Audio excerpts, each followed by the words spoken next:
Hi parents, Miss Warren here. This is a pre-parents consultation video. So hopefully I will answer some questions you may have, generic year 2 questions, so that when your consultation comes, you can spend that time talking about your child, which is the most important thing. Before I start, I just want to say thank you to the grown-ups who shared some questions with me, questions that you guys might have. So that was really helpful in preparing this video. Basically, this year it is vital that your child has a smooth transition from year 2 to year 3. More so than any other year, because I don't feel like we've had them very long, and now we're preparing them for year 3. So we have had multiple meetings with the junior school and we have lots of transition activities planned. So the first day your child will know who their new class teacher is the 8th of June. That's the first week after half term, where the year 3 teachers will be coming over to us to teach alongside your child's current teacher. So 2 for the price of 1. You'll have your child's current teacher and their new teacher together teaching in the same class. And you might think that that will confuse them because both of us will be there, but don't worry, it won't. The children are very adaptable and they're used to having lots of people in, so don't worry about that. Your child's new class teacher will be popping over to read with your child, either as on a one-to-one basis or maybe a very small group. Now, this isn't to assess your child's reading. This is simply to have some bonding time with your child's new class teacher. So they're just coming over to spend a little bit of time reading with them.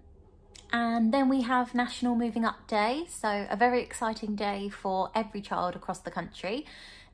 Every child moves on to their new class teacher for the day, so your year 2s will go over to the junior school, stay there for lunch, stay there for the afternoon, and then be returned back to us. So you just bring them to school as normal, send them in with a packed lunch if they normally have a packed lunch, or they will order from the junior school menu, which is similar to ours anyway. And then we will walk them over. They will have a lovely day with their new class teacher and their new class, and then they will come back. The classes will not be going up as they are. We will split the classes into 3 to create 3 brand new classes. A selection of children from each class. This is simply so that they are a little less uneven, so that your child can experience new friendships and new children. They will be able to develop resilience and tolerance towards other children. And actually, it just means that the new class teacher is able to divide their time between the children more evenly and fairly. But don't worry, because we pair your child with a friend the best we can, so they will still have people within their new classes that they are good friends with. We provide additional break times so that the year 2s can experience the playground and being around slightly larger children. So the year 2s and year 3s have a shared break time where the year 3 teachers are present too, so they can spend another little session getting to know your children. And lastly, we're hoping to do a year 2, year 3 bonding PE session. So we have our fingers crossed that that can go ahead, COVID compliant, of course. So hopefully they'll be able to experience that too. Now, you might be worrying about your child going over to the junior school having missed so much of their education. Firstly, it's not just your child. Every single child in the country is in exactly the same position. And we've included all of the additional activities this year to make sure that your child's new class teacher has the best understanding of what their needs are and exactly where they are academically. You may or may not be pleased to know that there won't be a summer catch-up. So I don't intend to be teaching over the summer, and I don't believe it's particularly the best thing for your child to be doing either. So don't worry about that. There won't be any catch-ups. But we will be assessing your children at the end of the year. So we have assessment criteria, which has been slightly tweaked given the unprecedented times we found ourselves in.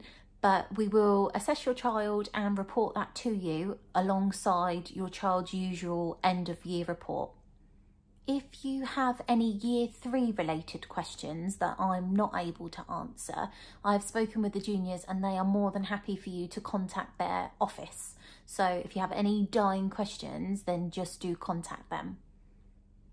Lastly, I just want to say a massive heartfelt thank you to you guys as parents. You have been amazing. Your children have been incredible. They've been resilient, hardworking, and they've blown us away really. And we're quite sad that our time has been cut short with your children. They're such inspirational little beings.